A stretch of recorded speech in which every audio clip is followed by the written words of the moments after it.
Приветствую, друзья! По поводу аббревиатуры CK-LVX я не могу дать вообще никаких комментариев. Однако производятся наушники компании Meyer Audio и продаются в их же фирменном магазине на AliExpress. Внутри, как видно по названию, установлен один динамический и целых 4 арматурных излучателя. От себя же добавлю, что это, пожалуй, лучшее, что я только слушал в данном сегменте. Звук настолько четкий, выверенный и мелодичный, словно это топ от какой-то серьезной компании. D41, о них сегодня и говорим. Поехали! Приходит модель в довольно крупной картонной коробке с заводским графиком АЧХ, отметкой о выбранном вами штекере и указанием, что это высококачественные мониторные наушники. В комплекте шла инструкция, плотный круглый бокс из кожзаменителя, пара пенок и 2 набора неплохого качества силиконовых амбушюр. Кабель выглядит солидно, он толстый, витой, с хорошей гибкостью и вилочными коннекторами стандарта 0,78 мм. По сопротивлению же это абсолютно фантастические 0,1 Ома. Сами чашечки сделаны из тактильно приятной гипоаллергенной смолы с несъемным металлическим звуководом, отверстием для компенсации и серийным номером, распечатанным каким-то старым ГОСТовским шрифтом. Смотрится это дорого, сидят они удобно, да и текстура внешней части, так сказать, впечатляет. Вот так, друзья, это все и выглядит.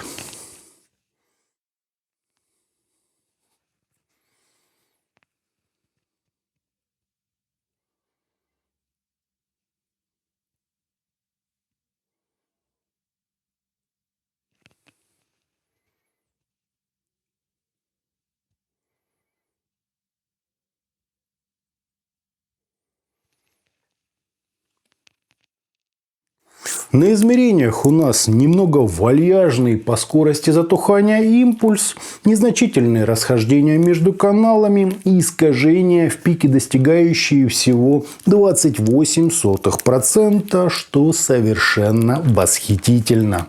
Фаза ведет себя естественно, а с водопадами на 30 и 60 дБ вы можете разобраться самостоятельно.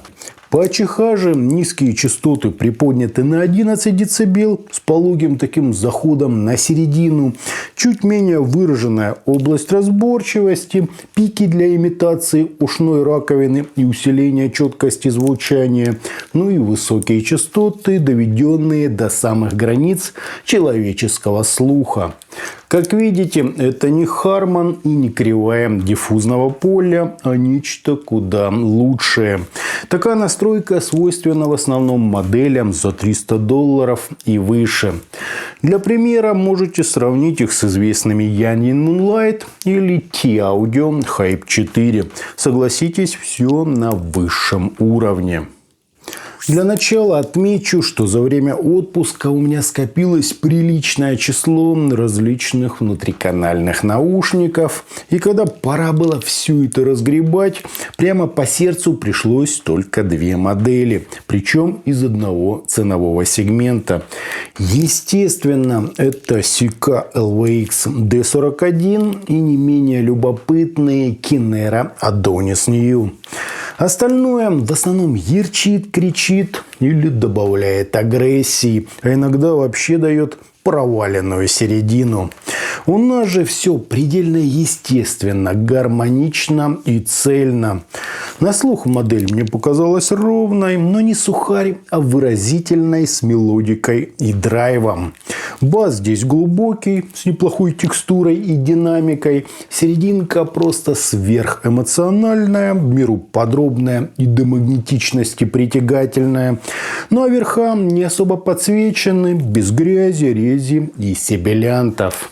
Хотя и в этом можно найти свои недочеты. К примеру, за их счет можно было прокачать разрешение и артикуляцию, но, видимо, ставку сделали на равномерный однородный характер и лучшую спайку между излучателями, что я на все 100% одобряю. Понятно, что при прямом сравнении те самые Moonlight и Hype 4 покажут более высокий результат, но разница там лишь в разрешении и той самой артикуляции. Звук у Mayer теплее, чуть сглаженнее, с уклоном в так называемую аналоговость, в то время как Hype 4 при прочих равных более четкие, с лучшим разделением, явно обозначенной перкуссионной составляющей и острой атакой. То есть D41 это еще не эндгейм, но весьма близко к тому. Ну а учитывая, сколько они стоят, настоящее чудо аудиотехники. В сравнении Adonis New гораздо больше акцентируют бас, они прямо-таки прокач, прозрачнее и с чуть лучше выраженной артикуляцией. Однако в плане веса и объема герои обзора их все-таки немного уделывают. Еще более удивительно, что внутри тут стоят целых 4 арматурных излучателя. Звук настолько цельный и органичный, словно работает один очень дорогой динамик. По стилистике же, на мой взгляд, они полностью универсальны. Да, что-то требующее разделения на сверхвысоких скоростях тут может чуток смазываться, но это в пределах разумного. Слушал на них рок, довольно серьезный джаз, оркестровую музыку, электронику и, конечно, металл. Одни только положительные эмоции. Но работать со звуком в них даже удобнее, чем в некоторых моделях за $450.